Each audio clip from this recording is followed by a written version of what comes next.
여러분 안녕하세요. 시아쌤입니다. 오늘은 김우진의 산돼지라는 작품 같이 공부해 보도록 하겠습니다. EBS 수능 특강에 실려 있는 작품 본문을 가지고 왔어요. 개념학습에 있는 그런 작품이죠. 극갈래를 소개할 때 나온 작품입니다. 같이 한번 확인하고 가도록 하겠습니다. 산돼지입니다, 여러분. 산돼지. 무슨 의미일까? 뭘 가리키는 걸까, 여러분? 제목의 의미 항상 중요한 거 아시죠? 염두에 두고 본문 독해할 때 항상 이 제목과 관련된 게 무엇인지, 뭐 진짜 산돼지인지 아니면 상징적인 의미를 갖고 있는지, 상징적인 의미를 갖고 있다면 어떤 상징적 의미를 갖게 되는지 이런 것들을 항상 포인트로 잡고 독해에 들어가셔야 된다라는 거 잊으시면 안 됩니다, 여러분. 일단 갈래는 좀 같이 보고 가죠. 장막극이에요, 여러분. 장과 막으로 이루어진 극이라는 얘기잖아요. 그럼 여러분 그게 무슨 뜻이겠어? 이게 극갈래 중에서도 뭐에 해당이 된다? 희곡에 해당이 된다라는 얘기가 되는 거죠. 희곡이 바로 뭐니까 여러분? 무대 상연을 전제로 한 연극의 대본이잖아요.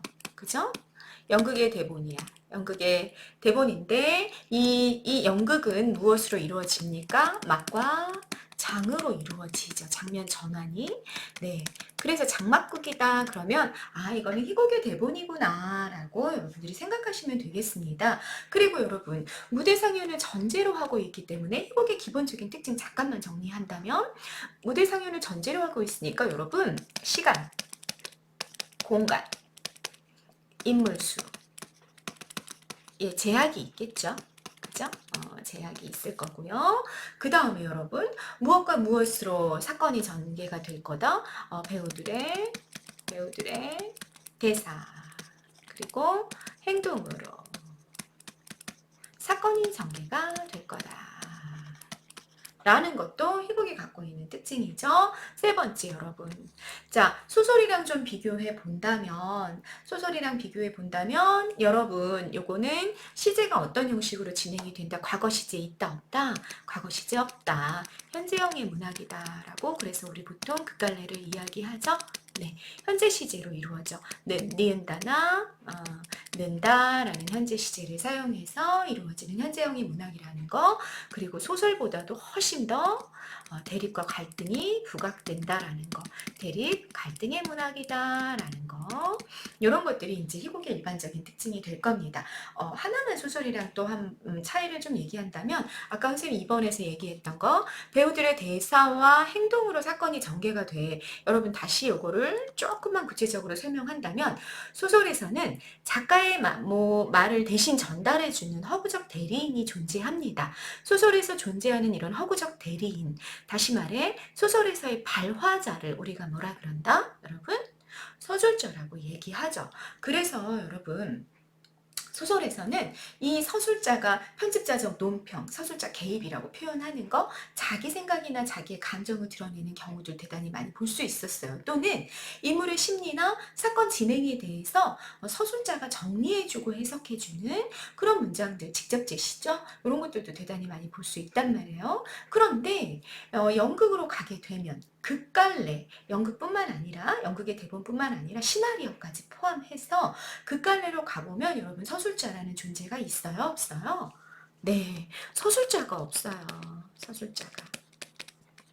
소설이랑 굉장히 큰 차이점이라고 볼 수 있겠죠. 서술자라는 존재가 없다. 오로지 뭐만 있다? 전면에 누구만 나온다? 배우들만 나오는 거야. 배우들만, 인물들만 존재하고 있는 거죠. 그래서 사건이 어떻게 전개가 된다? 인물들의 말과 인물들의 행동과 인물들의 외양과 이런 걸 통해서 사건이 전개가 되는 거지. 그렇기 때문에 여러분 소설의 인물 제시 방법 개념을 가지고 온다면 오로지 무엇만 존재한다? 간접 제시만 존재한다. 라는 것도 굉장히 중요한 특징이 됩니다. 여러분 기억하고 가셔야 됩니다. 자, 요거 선생님이 적어놓진 않은 것 같은데 요거는 여러분들이 따로 필기하시고요. 정리를 잘 해놓고 가시길 바라겠습니다. 선생님 하나 더 기억난 거 있어. 대사와 행동이 있고 그 다음에 뭐도 있냐면 여러분 잠깐 여기서 또 이렇게 연결해서 적어가자. 그러면 대사는 대본에 있을 거야. 근데 행동을 지시하는 거. 행동을 지시하거나 아니면 무대의 어떤 뭐 조명의 전환이라든지 이런 거를 지시해 주는 걸 우리가 뭐라 그런다? 지시문이라고 이야기하고 이 지시문에는 동작 지시문과 동작 지시문이 주로 있겠죠. 그죠? 무대 지시문으로 나누어진다라는 거. 그래서 동작 지시문을 통해서 뭐가 배우들의 행동이 대본 안에 지시가 되게 된다라는 거 정도. 이런 게 이제 기본적으로 이것과 관련해서 여러분들이 좀 알고 가셔야 될 내용인 것 같습니다. 네, 보고 가시면 되겠고요. 그리고 김우진의 산돼지는요, 표현주의 극이에요. 표현주의 극은 여러분 뭐랑 조금 반대로 생각하시면 되냐면 사실주의 극을 이제 사실주의 극이 그 전에 유행을 했었고 우리나라 같은 경우는 이제 일제강점기거든요. 1920년대에 이제 김우진 작가가 이 대본을 썼는데 그때는 신파극이 되게 유행하고 있었어요. 신파극이라는 거 막 남녀가 이별하고 헤어지면서 눈물 질질 짜고 막 우리나라 얼마나 힘든 시대였어요. 그러니까 그런 게 굉장히 감정이입이 되고 감정이입을 통해서 카타르시스를 일으키고 이래서 신파극이나 사실주의극이 굉장히 유행을 하고 있었던 시기란 말이에요. 그런데 외국에서 이제 표현주의가 막 일어난 거죠. 그래서 표현주의 같은 경우는 이 개인의 이 삭막한 시대를 살아가야 하는 개인의 불안한 내면 세계를 무대화시키는 그래서 이 불안정한 정신 상태를 가지고 있는 인물을 주인공으로 삼아서 그 사람의 막 이상한 그런 내면 세계를 아주 몽환적인 무대로 펼쳐내는 이런 표현주의 극이 유행하기 시작했죠. 그래서 그거를 재빨리 받아들였어, 김우진 씨가. 그래서 이 표현주의 극을 실험했던 작품이 바로 산돼지라는 작품입니다. 그래서 산돼지는요, 우리나라 최초의 표현주의 극이에요. 그리고 상징적인 수법을 사용해서 인물의 심리를, 이 불안한 내면 심리를 드러내게 되고 그렇기 때문에 꿈과 환상, 장면 이런 것들이 사실주의 극과는 달리 대단히 많이 나오게 된다. 요게 특징입니다, 여러분. 요 특징을 좀 미리 정리해 놓고 가신다면 좋겠다라는 생각이 듭니다. 자, 그래서 성격이 여러분 실험적이다, 상징적이다. 지금 표현주의 극과 다 맞물려서 성격도 정리되고 특징도 정리가 되어 있는 거 확인하실 수 있을 것 같습니다. 배경은 여러분 자기가 김우진 씨가 이 작품을 창작했던 그 시대죠. 1920년대입니다. 자, 요 정도까지 정리해 두신 상태로 본문 상세 점검 들어가 보겠습니다. 그러면 여러분, 본문에서 여러분들이 무엇을 독해야 되는지 포인트 잡으셨습니다. 산돼지, 뭘까? 생각하면서 읽으셔야 된다는 얘기예요. 또 표현주의 극입니다. 표현주의 극이니까 만약에 산돼지가 시험 문제 출제가 된다 그러면 보기에는 표현주의 극과 관련된 보기가 뭔가가 나오지 않을까라는 생각이 좀 들죠. 네. 그리고 희곡으로서의 특징 염두에 두면서 이렇게 세 가지 정도는 염두에 두면서 여러분 본문 상세 점검 들어가 보도록 하겠습니다. 자, 앞부분 줄거리가 나와 있네요. 앞부분 줄거리는 대단히 많은 정보를 던진다. 그래서 선생님이 1번부터 7번까지가 정리가 쫙 됐어요. 이 정도의 정리는 여러분들이 독해를 할 때도 자꾸자꾸 하는 연습하면서 가야 된다라는 거 잊으시면 안 됩니다. 동학군 나왔다 여러분. 시대적 배경 1920년대 지어진 작품인데 시간은 동학운동으로 거슬러 올라가는구나. 여러분 이것도 대단히 드물어요. 이거 지금 김우진 씨가 1926년인가? 뭐 그때 창작한 걸로 알고 있는데 그때 동학의 일제강점기잖아. 일제강점기인데 동학에 대한 이야기를 하는 거 굉장히 쉽지 않았겠죠. 그죠? 근데 아버지가 동학군이었대. 동학군으로 활약하다 죽은 아버지를 둔 이런 수식이 붙어요. 그런 최원봉입니다. 자, 첫 번째 인물은 주인공일 확률이 높죠, 여러분. 주인공일 확률이 높은 최원봉에 대해서 소개가 됐는데 어떤 인물이라고 소개를 하고 있다? 동학군이었다, 아버지가. 그러니까 굉장히 현실에 대해서 비판적이고 저항적이고 실천적인 성격을 가진 아버지가 있었구나 라는 거를 알 수 있는 거죠. 그 최연봉은 태어나자마자 어머니도 죽었어요. 아버지 어머니가 다 죽었구나. 그리고 아버지 친구, 이 최주사는 양반인데 이분도 동학군으로 활동을 했단 말이야. 동학군의 일원이었어. 그래서 이 최주사가 이 자기 친구의 아이를 거두는 거죠. 갓난아기를 거둬서 최주사 부부가 이 아이를 키웁니다. 그러니까 아버지 친구 집안에서 자라게 된 거죠. 최연봉이. 최주사가 그런데 이 사람도 감옥에 갇혀 있다가 나왔거든. 고문을 너무 많이 받았어. 그래가지고 병을 시름시름 앓았거든요. 그래서 원봉이가 9살 때인가에 죽어요. 죽으면서 아내에게, 그러니까 이 아내는 누가 되냐면 최주사 아내니까 최주사 댁이 되겠죠? 최주사 댁에게 자기에게 딸이 한 명 있었어. 최영순이란 딸이 있었는데 영순이랑 원봉을 혼인시키라는 유언을 남기고 죽습니다. 최주사가. 그러니까 최연봉에게는 아버지 어머니 다 돌아가셨고요. 그리고 자신을 거두고 사랑해준 최주사도 죽었죠. 그리고 최주사의 아내가 이제 남아있는 거예요. 어른으로 그 집안에. 그리고 최주사 같은 경우는 자신들이 못 이뤘던 이 사회개혁의 꿈을 자기 다음 대에서 좀 이루기를 바랬던 거지. 그래서 자기 딸이랑 그리고 자기 친구의 아들을 혼인시키라고. 얘네들이 친남매로 커가고 있는 거야 지금은. 그런데 얘네들이 장성하면 이 사실을 다 밝히고 좀 둘을 결혼시켜라 라는 유언을 남기고 죽었습니다. 네. 그 다음 보세요. 이제 장성했죠? 시간이 딱 건너뛰었네. 원봉은요, 청년의 상무관사로서 바자회를 했는데 그 바자회 수익금을 유용해서 자기 혼자 써버렸어. 그리고 그것 때문에 청년회로부터 불신임을 당했어요. 얘를 자르네 마네 막 이렇게 지금 막 얘기가 오고 가는 중이죠. 그런데 친구가 있어. 친구 차혁이란 친구가 있는데 이 차혁이 이거를 그냥 덮자 이러는 거야. 청년회 보고 이제 막 이런 주장을 하는 거지. 우리가 목표로 삼고 있는 원대한 목표가 있다. 원대한 목표를 향해 가려면 이 정도의 실수쯤은 그냥 넘어가줘도 되지 않겠어? 원봉이 우리 용서해주자 막 이러고 연봉한테 찾아가서도 야, 너 실수를 하긴 했지만 우리의 큰 목표를 위해서 너는 꼭 필요해. 그러니까 그냥 대충 우리가 눈 감아 줄 테니까 이거 그냥 넘어가자. 막 이렇게 얘기하는 거야.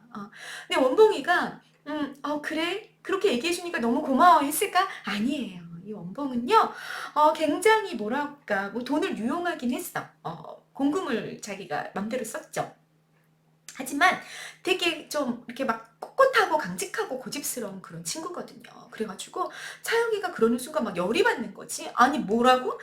내 죄를 덮어주고 그냥 덮고 가자고 목표를 위해서. 그럴 수 없어. 무슨 그런 일이 다 있어. 나는 깔끔하게 나 청년회 그만둘 거야 막 이러면서 막 싸웠어. 말다툼을 하게 되고요. 그래서 차혁과 사이가 벌어지는 거죠. 갈등이 일어났어.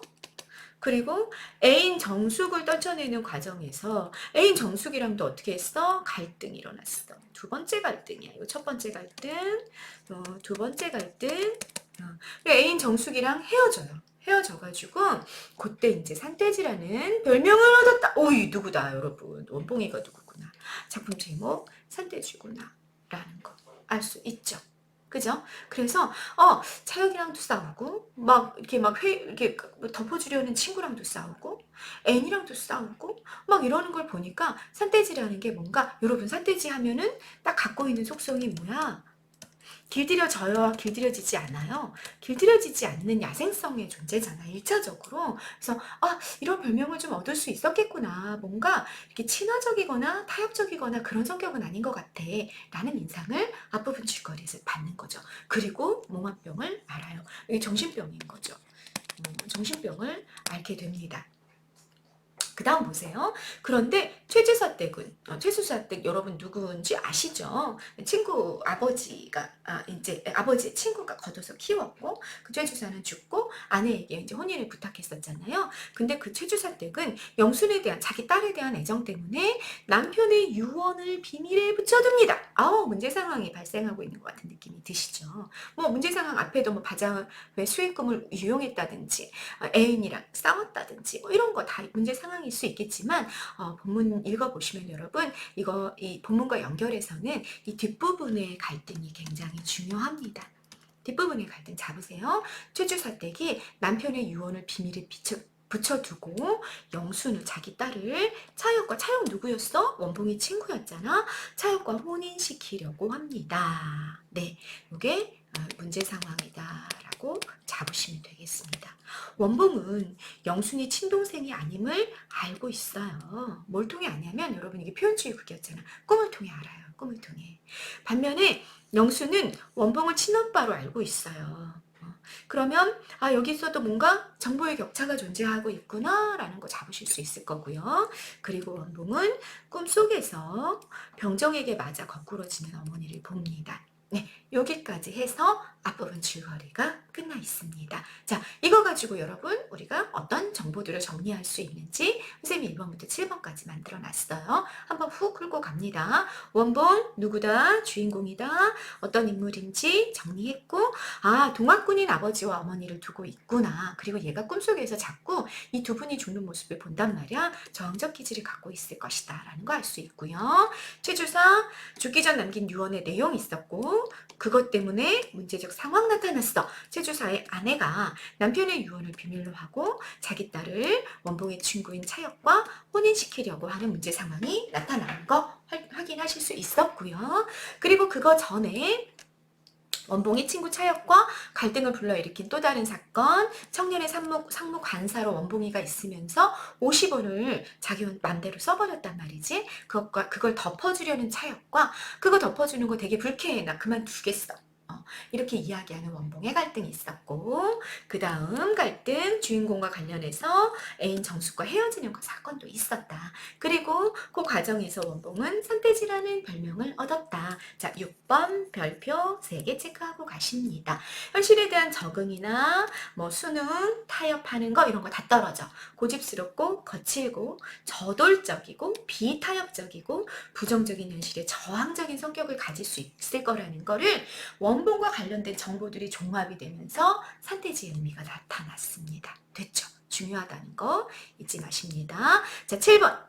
표현주의극과 관련해서 정리해놨어요. 신파극에서 근대극으로 넘어가는 과도기였던 1920년대 김우진 작가죠. 삭막한 현실을 살아가는 여기서부터 삭막한 현실을 살아가는 개인의 불안한 내면 세계를 표현하는 데 관심을 두는 게 뭐다 여러분? 표현주의극이야. 기억하고 가십니다. 그걸 적극적으로 수용했습니다. 이 표현주의 기법이 무대 안에서 드러났을 법한 부분이 어딜까? 앞부분 줄거리라면 그러면 여러분 뭐가 되는 거야? 굉장히 몽환적이라고 그랬잖아. 인물의 내면 세계를 드러내는데 관심을 갖고 있다고 그랬죠? 그러니까 여러분 꿈속 장면이 나오면 이건 표현주의 기법이 들어갔겠구나 이렇게 잡고 가실 수 있겠다라는 얘기입니다. 됐죠? 그래서 원봉의 꿈속 장면, 병정에게 맞아 거꾸러지는 어머니를 보는 그 장면은 표현주의적 기법이 동원이 됐을 거다라는 거 알 수 있고요. 이걸 통해서 폭력적인 현실을 고발하고 그리고 원봉이 갖고 있는 죽은 어머니에 대한 연민 그리고 그 원봉에 자꾸 그걸 보는 거지. 그럼 여러분 얼마나 이 인물의 내면 심리가 불안정하겠어요. 그죠? 그 불안한 내면 심리를 드러내는 그런 장면이 하나 있었다. 별표 2개 정도 하고 가십니다. 됐죠? 이렇게 앞부분 줄거리 굉장히 많은 정보들 종합해서 본문으로 들어가십니다. 보시죠. 제주사 때 원봉을 키운 기른 어머니죠. 그죠? 들어와 일으켜주면 여러분 이런 게 뭔 거야? 동작 지시문이다. 행동을 알려주는 거죠. 배우의 불쌍해 가엾어라 못 일어나겠니? 얘가 지금 앞부분 상황을 보면 여러분 어땠어? 꿈을 꾸고 있었지. 악몽을 꾸고 있었으니까 막 이렇게 막 눈을 감고 코암도 치르고 막 이러고 있었을 거야. 기른 어머니가 와서 불쌍해 가엾어 못 일어날 것 같니? 뭐 이러고 있는 거죠. 원봉을 연민하고 걱정하는 심리 읽으십니다. 여러분 우리 희곡에서는 인물의 심리를 직접 제시해주는 서술자의 발화가 없어요. 그렇기 때문에 어떻게 해야 돼? 여러분들이 인물의 대사를 통해서 상황 맥락을 통해서 심리를 다 읽고 가셔야 됩니다. 됐죠? 걱정하고 연민하고 있어요. 어머니 왜 이 모양으로 나를 내놓았소? 산돼지 한 마리 내놓으면 무슨 극락세계로나 갈 줄 알았어? 그럼 여러분 이때의 어머니는 여러분 자기 어머니를 얘기하겠지. 죽은 자기 어머니. 얘가 이제 비몽사몽 꿈속에 아직 있는 거야. 왜 나를 이렇게 산돼지로 내놓았어? 뭐 이러고 있는 거지. 산돼지 앞부분 줄거리에서 반드시 잡고 왔어야 되는 거죠. 누구다? 나다. 원봉 자신이다. 왜 나 산돼지 같은 이렇게 현실에 타협하지도 못하고 현실과 이렇게 친화하지도 못하는 나를 왜 내놓았어? 막 이러고 있는 거죠. 제주사 때 무슨 맥락인지 잘 몰라. 온몸이 아프니? 옆구리가 그리도 아프니? 그 무지막 또한 병종놈이 널 차 내붙였구나. 염납 국으로 쫓아보낼 녀석 같으니. 이거는 이제 무지막 또한 병정을 얘기하는 거죠. 오 불쌍한 원봉아. 그러면 여러분 최주사댁은 원봉이 어떤 꿈을 꿨다고 생각하고 있구나. 꿈속에서 병정에게 쫓기며 맞았다고 추측을 하고 있는 거죠. 그러니까 원봉이 꿈속에서 자꾸 동학군을 쫓던 병정을 만나고 있다. 그런 악몽을 계속 꾸고 있었기 때문에 최주사댁이 오늘도 병정놈이 너를 이렇게 때렸구나. 그래서 너 이렇게 아프구나. 이러고 있는 거죠. 됐죠. 그래서 기른 어머니로서 최주사댁이 원봉을 얼마나 걱정하고 있는지 또는 원봉의 꿈속의 어떤 상황, 꿈속의 내용 이런 것도 잘 알고 있고 이런 어머니인지 알 수 있습니다. 원봉아, 불쌍한 원봉아. 그런데 원봉에 대해서 볼까요?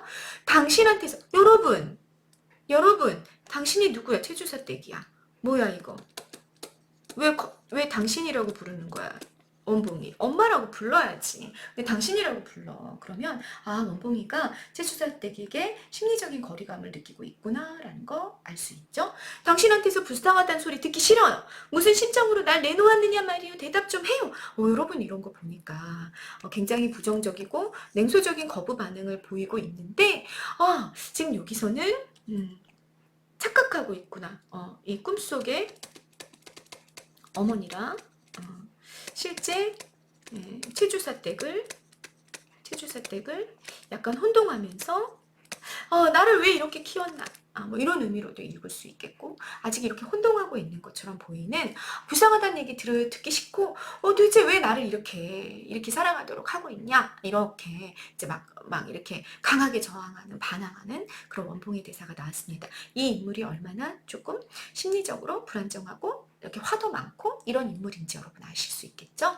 최주사 때 내가 어찌 아니? 내가 어찌 알 수가 있니? 영순이 어머니인 내가. 여러분 이 대사 별표 체크하고 가십니다. 원봉 놀라며 그러면 우리 어머니는 어디 갔어? 우리 어머니 찾아줘. 내가 어떻게 하니? 영순의 어머니인 내가. 우리 아버지는 어디 갔어? 그것이나마 찾아줘. 내가 어떻게 하니? 영순의 어머니인 내가. 여러분 계속해서 반복되고 있죠. 자, 원봉이가 꿈속에서 자기 죽은 어머니와 아버지를 봤어요. 그래서 내가 아마 이 집 아이가 아닌가 봐 이거를 알아요. 그런데 한 번도 실제로 듣지는 못했어. 그냥 이렇게 이제 심리적으로 추측만 하고 있는 중인 거지. 심증만 갖고 있는 거지. 자꾸 우리 어머니 어디 갔어요? 우리 아버지 어디 갔어요? 이렇게 자꾸 물어보는 거야. 좀 진실을 밝혀 주세요. 나의 출생과 출생에 관련된 진실을 알려주세요.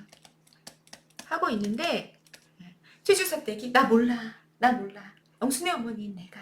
이렇게 말하고 있는 중이야. 거기에 담긴 의미 여러분 별표하고 가십니다. 원봉을 키운 자신을 어머니처럼 대해주지 않잖아. 당신이라고 부르잖아. 그러니까 그래 내가 그걸 어떻게 알겠어. 너 날 당신이라고 부를 정도로 나한테 거리감을 느끼고 있고 나를 이렇게 딱 배척하고 있는데 그러면 난 영순의 어머니이기만 한 거잖아. 근데 내가 그걸 어떻게 알겠어. 라고 서운해하는 거야. 서운해하는 거. 자, 별표 체크하십니다. 원봉에 대한 서운함이야. 어머니로 대우해주고 있지 않은 당신이라고 부르는 원봉이 당신이라고 부르는 거기에 대한 서운함을 드러내는 거고요. 그리고 내포적으로는 아마 이것도 있을 거야. 영순의 어머니인 자신이 영순을 우선시할 수밖에 없는 그 미안함도 이 안에 살짝 도사리고 있다고 봐야 되겠죠. 그러니까 뭐 퍼센티지로 친다면 한 8, 90%는 서운함이고요. 한 10% 정도는 아 그래 어쩔 수 없어. 내가 우리 남편이 나한테 부탁하긴 했지만 영순을 너한테 줄 수는 없어. 미안해 아가야. 뭐 이런 어떤 심리가 들어가 있겠다라는 거 여러분 느끼실 수 있을 겁니다. 자, 그러면 여러분 이게 궁금해지는 거죠. 자신의 아버지와 어머니에 관한 진실을 알려달라는 원봉에게 왜 제주사댁은 진실을 알려주려 하지 않을까? 앞부분 줄거리랑 연결해 보실 수 있습니다, 여러분. 별표하고 가십니다. 네. 원봉과 영순이가 친남매가 아니라는 사실을 숨겨야지 자신의 남편의 유언을 감추고 영순을 다른 사람과 혼인시킬 수 있기 때문이다라는 걸 여러분 앞부분 줄거리랑 연결하면 아실 수 있겠죠. 그러니까 여러분 원봉과 영순을 최주사가 혼인시키라고 그랬잖아. 그러면 그건 전제가 뭐가 돼야 돼? 둘이 친남매면 안 되는 거죠. 근데 지금 현재는 어때? 둘은 친남매 사이로 있는 거야. 영순도 원봉을 자기 친오빠로 생각하고 있는 거죠. 그러면 둘은 혼인을 할 수 있어요? 없어요? 혼인을 못하는 거지. 영수는 당연히 다른 사람이랑 혼인을 해야 되는 거지. 자기 오빠랑 혼인할 수는 없잖아요. 그러니까 체주사 때 이 영순을 자기 남편의 유언을 어기고 차혁이라는 다른 남성과 혼인시키려고 하는 이 엄마의 입장에서는 둘은 어떤 사이로 남아 있어야 돼? 친남매로 남아 있어야 돼. 자기 딸도 특히 자기 딸이 최원봉이라는 이 사람이 자기 오빠가 아니라는 사실을 모르고 있어야 되는 거죠. 무슨 말인지 아시겠죠? 그러니까 끝까지 최원봉이 거의 80%의 심증을 갖고 있음에도 불구하고 끝까지 너는 사실은 내 아들이 아니야 라는 사실은 아무튼 전체적으로 이거 공개적으로 알려지면 안 되는 사실이 되는 거죠. 그래서 얘기를 안 해주는 겁니다. 이해되셨죠? 자, 그래서 우리는 극갈래의 본질, 대립과 갈등을 본문에서 찾아내서 정리해 볼 수 있겠습니다. 원봉은요, 출생의 비밀 알고 싶어요. 또 영순과 자신이 친남매가 아니라는 사실을 확인하고 싶어요. 왜냐하면 이 사람이 처음에는 영순을 그냥 자기 여동생이라고만 생각하고 그랬을 때는 영순에게 별 관심이 없었어. 그런데 자기가 이 집의 아들이 아니구나 라는 사실을 알게 되고 정숙이랑 헤어지고 그때부터는 영순에 되게 관심이 생기고 있었거든요. 그래서 영순에 대한 어떤 이성적인 어떤 애정 이런 걸 가지게 됩니다. 그러면서 영순과 자신이 친남매가 아니라는 사실을 자꾸 확인하려고 하죠. 최주사댁에게. 그런데 그에 반해서 최주사댁은 영순과 차혁을 혼인시키기 위해 원봉이 알고 싶어하는 진실을 철저히 숨겨야 되는 거죠. 이 둘의 갈등이 계속해서 본문에 나오고 있구나라는 걸 확인하실 수 있습니다. 그 다음 보십니다. 원봉, 당신은 언제까지 계속 당신이라고 부르고 있어요, 여러분. 언제까지 날 그렇게 속일 작정이에요. 여러분 앞부분 맥락이랑 연결하면서 이해하실 수 있죠. 내가 당신 자식이 아니고 따라서 영순과 친남매가 아니라는 걸 당신 입으로 직접 말을 해달란 말이에요. 뭐 이러고 있는 중이야. 제주사 때 가슴을 주며 여러분 동작지심은 계속 나오고 있는 거 확인하시죠? 그 말을 네가 원하는 말이 뭔지 알아 그러는 거지. 그 말을 내 입에서 듣고 싶거든. 이 가슴을 칼로 찍어낸 뒤에 다시 물어보려구나. 뭐야? 내가 죽어도 진실을 밝힐 수 없어. 너를 영순과 맺어줄 수 없어. 이렇게 얘기하는 겁니다. 갈등인 거. 갈등이 계속 갈등이 외적 갈등이죠. 인물 간 갈등인 거지 여러분. 인물 간 갈등이 증폭되어 가고 있는 대사가 나오고 있습니다. 원봉. 그러면 영순이더러 물어보겠어. 걔는 날 사랑하니까. 영순이가 그때 나옵니다. 동작지 시문이죠. 어린애처럼 철모르는 얼굴을 해가지고 쳐다본다. 여러분 이때 요거 철모르는 얼굴을 해가지고 이거 무슨 말이야? 원봉과 이 체주사댁의 그 갈등의 내용 친남매지간이 아니라는 그 사실 안다 모른다? 영순이가 모르고 있다라는 걸 알려주는 정보인 거죠. 영순아 너는 아니? 우리 어머니가 어디 있는지. 영순, 오빠, 어머니가 어디 있어요? 있긴 여기 계시지 않아요? 여러분, 나왔죠. 영순이 갈등의 내용 전혀 모르고 자신의 친오빠로 원봉을 알고 있다라는 정보 계속 잡으시면서 갑니다. 최주사 때 둘이 꼭 끌어안고 있는 것을 보며 얘들아 그게 무슨 짓이니? 원봉, 영순을 입 맞춰주며 너 어머니가 저렇게 날 어린애로 대접하니까 어디 어머니 정이 들어오니? 굉장히 함축적인 대사죠 사실은. 너 어머니가 이것도 여러분 그냥 어떻게 띄어 있느냐에 따라 의미가 달라. 너 어머니가 저렇게 날 어린애로 대접하니까 어디 어머니 정이 들어오니 나 이렇게 장성했는데 나 청년인데 그런데도 나를 애 취급하니까 내가 어머니한테 정이 생기겠어? 뭐 이런 의미로 여러분 읽으실 수도 있고요. 너 어머니가 너의 어머니가 이렇게도 읽을 수 있지. 내 어머니 아니야. 너의 어머니. 날 이렇게 자꾸 어린애처럼 대접해. 자꾸 얘들아 막 이렇게 얘기하면 나 기분 나빠. 뭐 이렇게 읽을 수도 있는 거지. 너는 내 동생이지? 내 동생. 변치 않는 내 동생. 내 동생. 여러분이 내 동생이란 말 계속 반복하면서 계속해서 얘가 굉장히 영순에게 집착하고 있구나라는 거 알 수 있죠. 원봉의 대사 나왔습니다. 영순, 오빠, 정순이란 년한테 긁힌 오빠 갔으면 내가 꼭 낫게 해드릴 테예요. 여러분 이런 문장 대단히 심파조야. 심파극에서 유행했던 그런 막 되게 막 감정을 자극하고 막 이렇게 낭만적이고 막 이런 대사죠. 오빠, 나 심파극의 그 대사의 톤 아는데 이거 나 잘 표현을 못하겠네. 정순이란 년한테 긁힌 오빠 갔으면 내가 꼭 낫게 해드릴게요. 뭐 이러는 거지. 이 몸이 녹아서 100번이라도 녹아서 옛날 임금님의 발을 발라드리던 모략이 되는 것도 사양치 않고 불쌍한 오빠를 꼭 낫게 해드릴게요. 영순의 태도 나왔습니다. 정숙에게 버림받은 오빠 원봉이 지금까지 이렇게 몽환병을 앓고 아파하고 있는데 불쌍해, 위로하고 자기가 낫게 하고 싶대. 굉장히 이 여동생으로서의 막 헌신적인 사랑을 이야기하죠. 원봉 그 사랑을 느끼는 거야. 영혼을 잊어버렸던 산돼지 눈에도 눈물이 나오는구나. 감동. 여동생의 마음에 감동. 최주사 때 원봉아 내 말 고지 듣고 참아라. 내 말 고지 듣고 이에 어미 되는 내 말을 고지 듣고. 영순 어머니 말도 고지 들어줘야 돼요. 내 오빠? 몰라. 얘 철 모르는 애야. 오빠 엄마 말 엄마가 저렇게 얘기하시는데 좀 들어주세요. 원봉 당신한테 아무 관계없는 내게다. 그게 무슨 염치 없는 말씀이시오. 계속 당신이라고 최주사댁을 부르고 있습니다. 자 19번 어떤 정서? 원봉이 자신을 키워준 체주사댁을 존중하지 않고 계속 반감을 느끼고 있죠. 왜? 진실을 드러내지 않으니까. 그리고 자기를 영순이랑 맺어주려 하지 않고 있다는 걸 다 아니까 되게 반감을 계속 드러냅니다.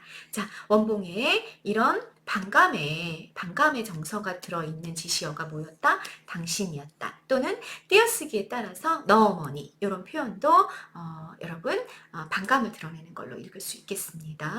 자, 이렇게 극갈래는 인물의 대사와 행동을 통해서 인물의 심리를 암시하며 사건이 전개되죠. 어떤 존재가 소설에서와 달리 없기 때문이다. 서술자가 없기 때문이다. 라는 설명 여러분 앞에서 다 드렸습니다. 예, 별표 체크하고 가십니다. 그 다음 보십니다. 최주사댁. 영순아 어서 나가봐라. 얘 둘이 막 이렇게 계속 끌어안고 있잖아. 너 빨리 나가. 너나 내 말을 고지 들어. 혁이가 와 기다리고 있다. 원봉. 영순을 안고 안 놓으며 혁이 그놈은 차역 자기 친구였죠? 근데 너 적당히 덮고 우리 가자. 뭐 이렇게 얘기했던 적당히 타협하면서 살자 라고 얘기했던 혁이 그놈은 연한 살의 고름과 마찬가지요. 자 고름 누구다? 차역이다. 마찬가지요. 그랬으니까 여러분 지규스였다.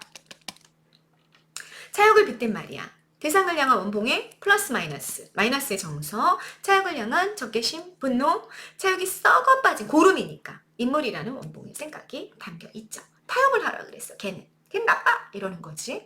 이런 순결한 애를 영순이죠. 당신 딸이라면서 왜 중히 여기지 않소? 굶기지 않고 옷 안 벗기고 아들 딸 많이 낳게만 만들면 그만 될 것 같소? 평범한 일상을 살게 하면 평범한 아낙네로 얘를 살게 하겠소? 그러면 안 되지 않소? 최주사가 무엇을 바랬는지 당신 모르시오? 사회개혁적이고 저항적이고 이런 삶을 살도록 만들어진 아이요. 근데 왜 당신은 평범한 삶을 살게 하려고 하고 막 이러는 거지. 이 애는 그렇게 되기엔 너무 순결하고 깨끗해요. 여름밤 하늘에 별보다도 더 귀엽고 값이 있어요. 별 누구다? 영순이다. 귀한 보석을 누구다? 영순이다. 더러운 집돼지 발밑에다가 내던지려고 집돼지 그럼 누구구나? 차역이구나. 여러분 비유입니다. 비유 다 정리해놓고 가십니다. 왜 자기 손 안에 든 진주를 그렇게 더럽히려고? 진주 누구구나? 영순이구나. 다 정리하실 수 있죠. 그래서 왜 이렇게 귀한 보석 같고 진주고 별보다도 더 값진 이 아이를 이 더러운 집돼지 고름 같은 차역에게 주려고 하냐. 막 이렇게 막 반항을 하는 거죠. 영순, 나는 그래도 안 더러워져요, 오빠.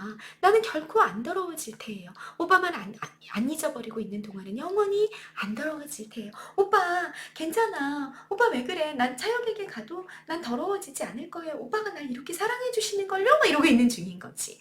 제주산댁, 얘야, 어서 나가보라니까. 안 나갈 테니 그만둬라. 내가 불러오겠다. 누구를? 여러분, 내가 차역을 불러올게. 라고 얘기하는 거죠. 그리고 나갔습니다. 자, 그러면 어디에서 나가는 거예요, 여러분? 무대에서 나간 거죠.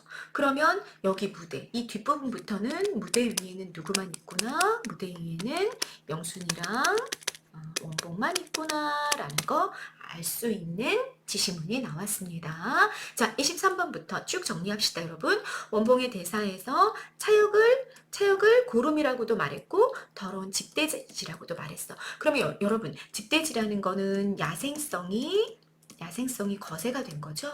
그래서 현실 타협적이고 수능적이고 비굴한 그런 존재로 차역을 빗대고 있는 중입니다. 됐죠? 왜 자기 손 안에 든 진주를 그렇게 더럽히려고? 무슨 뜻이다, 여러분? 왜 귀한 영순을 차역과 혼인시키려고 합니까? 라는 얘기인 거고요. 최주사 때 어서 나가라! 안 나가면 내가 가서 불러오겠다. 영순과 차역이 맺어지기를 바라는 그런 아주 강한 마음이 대사에 들어갔습니다. 자, 영순을 비유한 단어와 차역을 비유한 단어들 다 정리하고 가십니다. 별표 체크하시고요. 자, 22번, 23번 차역을 비유한 말, 26번 영순을 비유한 말 모두 다 기억하고 가십니다. 그 다음 보십니다. 영순, 어머니가 저렇게 말하는데 오빠 혁씨 부르러 갔는데 나 가보고 올 테야. 여러분, 영순 심리 알 수 있죠. 영순 누구 좋아해? 원봉을 가족으로 대할 뿐이고요. 차역을 사랑해요. 오빠 혁씨 부르러 나가는데 나 혁씨한테 갈 거야 이렇게 말하는 거지. 원봉이가 영순을 끌어안고 네 눈은 참 곱구나. 저기 저 하늘 보이니? 네 눈같이 곱고 맑고 티끌한 점 없이 밝은 저 하늘이 보이니? 저 하늘같이 곱고 맑고 티끌한 점 없이 밝은 내 눈에 저 하늘이 보이니? 자, 하늘을 갑자기 뜬금없이, 여기 집이었어, 집 아니었어. 근데 갑자기 뜬금없이 하늘 얘기를 하는 거야. 네, 28번 별표입니다. 선생님 정리해 놓은 거 보세요, 여러분. 이 후반부는요, 사실주의극에서는 잘 안 나타나는 장면입니다. 표현주의극에서 보이는 어떤 특징이 나타났냐면 인물의 내면 갈등이나 의식세계를 드러내는 몽상적인 장면이 이제 시작이 됐습니다. 하늘 얘기를 갑자기 시작하는 거지. 하늘이 보이니? 저 맑은 하늘이 보이니? 그랬는데 영순이가 네, 보여요. 잘 보여요. 어째 그 하늘에 올라가 앉은 것처럼 이렇게 몸이 가벼워져요. 갑자기 굉장히 비현실적이고 환상적인 몽환적인 대사가 시작이 됐어요. 원봉, 마음이 다 편하지 않니? 하늘가까지 보이지? 넓고 넓다란 바다를 내려다보는 것처럼 다 보이지? 그것이 하늘이다. 하늘은 여러분 이상, 꿈 이런 걸 상징하잖아요. 그게 하늘이다. 그런데 그 하늘에서 내려다볼까? 저기 저 밑에 누런 먼지가 가득히 낀 세계가 보이지 않니? 이게 지상이야. 현실이고. 근데 플러스야 마이너스야? 마이너스로 원봉이가 바라보고 있는 거죠. 그죠? 네, 보여요. 아이고, 갑갑하고 더러운 세계. 저런 속에서 어떻게 사나? 너도, 나도 그 속에서 살아있다. 라고 이야기하고 있습니다. 갑갑하고 더러운 세계. 누런 먼지가 가득한 세계, 여러분. 우리가 고전에서는 보통 홍진, 진세, 먼지 세상이라고 이야기하는 사바라고 이야기하는 마이너스의 세상이 보이고 있습니다. 자, 공간의 대비가 뚜렷이 나타난 거 확인하실 수 있습니다. 하늘과 세계죠. 땅이죠. 됐죠? 자, 영순을 향한 원봉의 대사 대단히 감성적이고 우울한 내면 상태 보이고 있고요. 대비되는 이미지 별표하십니다. 하늘은 실현되기 힘든 순수한 이상을 상징한다면 세계는 타락과 절망으로 가득한 현실로 이렇게 공간의 속성이 대비되는 거 확인하실 수 있습니다. 몽환적인 장면에서. 그 다음 중요하게 됐고요. 영순. 참 보이는군요. 저런 비행기 모양으로 날다가 뚝뚝 떨어지네. 여러분 이런 거 상징적으로 읽는다면 이상을 추구하다가 절망하는 당대 청년들. 이런 것들로 상징적으로도 좀 읽을 수 있는 대사죠. 어머니도 저속에 있어요? 혁씨도 저속에 있어요? 저속은 뭐야? 갑갑하고 더러운 세계. 있어요? 이러는 거야. 아, 그런 사람들은 생각해서 못 쓴다니까? 어머니, 차요. 이렇게 더러운 사람들 생각하지 말라니까? 막 이러는 거지. 영순, 아, 오빠 괴로워. 아빠, 나하고 저리로 올라가. 아, 괴로워. 여기는 다 올라가지 않고 중간이기 때문에 이렇게 괴로운 거 아니에요. 자, 여러분, 요거 굉장히 상징적인 문장입니다. 니은을 통해 여러분, 원봉이 왜 내적 고뇌에 빠져들어 있는지 추측할 수 있게 해주는 대사가 나왔어요. 자, 여기가 어디다? 하늘도 아니고 세계도 아니고 타락한 세계도 아니고 순수한 이상의 세계도 아니고 그 중간이야. 타락한 지상의 현실과 순수한 이상 세계 간에 그 사이에 있으면서 갈등하고 있구나. 요걸 또 다시 잡아본다면 무기력한 현재의 자신, 타락한 지상의 현실 속에서 자신이 너무나 무기력해. 집돼지처럼 살아가. 그리고 순수한 이상, 아버지로부터 부여받은 사회개혁의 책임감은 이상이죠. 이 사이 속에서 자기는 집돼지도 아니야. 그렇다고 산돼지로 태어났는데 지금 현재는 난 집돼지로 살아가고 있어. 이 사이의 갈등, 그 사이에서 난 아무것도 지금 현재 못하고 되게 무기력하게 살아가. 그런 그 원봉의 갈등이, 내적 갈등과 내적 고뇌가 왜 시작이 되고 있는지, 왜 나타나고 있는지를 되게 상징적으로 알려주는 문장이 오빠가 있는 여기, 영순이가 오빠가 있는 곳에 와본 거지. 그랬더니 다 올라가지도 않고 너무 중간이야. 그래서 괴로운 거 아니야? 그러니까 아예 하늘로 가자 막 이러고 있는 거야. 내가 끌어올리겠다. 그랬더니 원봉이가 내 몸이 이렇게 무거운데 연약한 네가 날 어떻게 끄집어 올려? 산돼지는 땅 위에서밖에 못 큰단다. 나 못 올라가. 라고 얘기해. 영순, 날 놓지 말아요. 내가 힘껏 끌어볼 테야. 내가 구원해 줄게요. 구원자로서. 구원을 계속 자청하죠. 그런데 원봉이는 그걸 받아요? 못 받아요? 그걸 받지 못하는 거죠. 그죠? 영수는 오빠의 아픔을 이해하고 극진히 돌봐서 정상적인 상태로 되돌리고 싶어해. 그러니까 영순이가 원봉이의 어떤 이런 내면의 고뇌를 철저하게 이해하고 있는 게 아니에요. 그냥 영수는 돌봐주고 오빠를 정상으로 그냥 되돌리고 싶어할 뿐이죠. 그런데 이 영순의 대사가 되게 함축적으로 원봉의 상태랑 맞닿아 있고 원봉은 그 대사를 받으면서 너는 날 구원해 줄 수 없어. 이런 이야기를 하는 거죠. 정신적인 갈등을 느끼며 체념하고 이상을 실현하지 못한 채로 살아가야 하는 자신의 삶을 숙명적으로 받아들입니다. 나는 그렇게 내가 산돼지로 살아갈 수 없어. 아버지로부터 부여받은 사회개혁의 의무, 최 주사가 그렇게 바랬던 개혁가로서의 실천적 행동하는 지식인, 행동하는 지식인으로서의 일제강점기를 내가 살아가야 되는데 나 그거 못해 라고 무기력하게 좌절하고 체념하는 모습을 보여주고 있습니다. 자, 32번 쌤 보고 가세요. 여러분. 하늘에 있는 것처럼 바라보고 하늘에 올라가 지상을 굽어보는 듯이 말하고 뭐 하늘과 땅의 중간에 있다 뭐 이런 얘기도 하잖아요. 다 표현주의 그게 나타나는 대사의 특징이 되는 겁니다. 됐죠? 그 다음 마지막입니다. 차영이 들어왔다 여러분. 무대 안으로 들어왔다. 무대 안에 인물 이제 몇 명 됐다? 3명 됐다. 이런 지시문 통해서 이런 거 읽어가는 겁니다. 한참을 보고 섰다가 그만 달려들어 영순을 끄집어내. 둘이 막 끌어안고 있으니까 탁 데려오는 거지. 세상이 말세가 되니까 별별 고약한 짓이 다 생기는 거. 뭔 말인지 아시죠? 너네 친남매잖아. 친남매인데 연인처럼 막 끌어안고 뭐 하는 짓이야 이거지. 영순씨, 저건 당신 오라비가 아니요? 아, 그 눈을 해가지고도, 그렇게 맑고 깨끗한 눈을 해가지고도, 저 원봉이가 당신 오라비인데, 오빠인데, 당신 친오빠인데, 왜 그렇게 연인처럼 그러고 있는 거요? 막 이러는 거지. 원봉, 왔구나. 너무 일찍 온 게 잘 됐다. 체념적으로 발언하는 거죠. 영순이, 혁이 가슴에 안기며, 둘이 연인 사이라는 거 알 수 있지? 아, 선생님, 둘이 안고 나갑니다.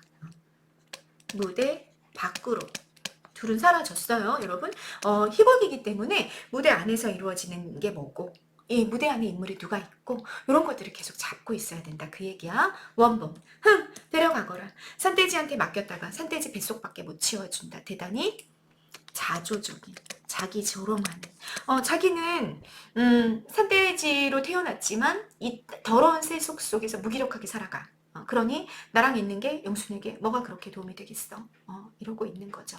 그래서 둘이 그냥 연인 관계임을 인정하는 그런 대사를 하는 겁니다. 최주사댁 들어옵니다. 자, 잠깐 원봉이 혼자 있었어요, 여러분. 그런데 무대 안으로 들어와. 무대 안으로 들어오면서 다시 두 명이 되죠.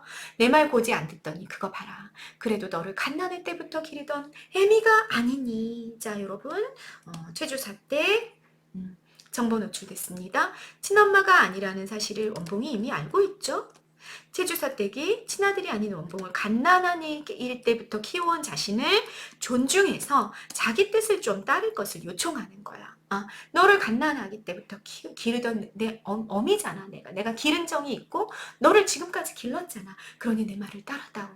나를 좀 존중해다오. 부탁을 하는 거죠. 원봉, 어머니 흉계는 나도 이제 넉넉히 알았어. 그만두시오.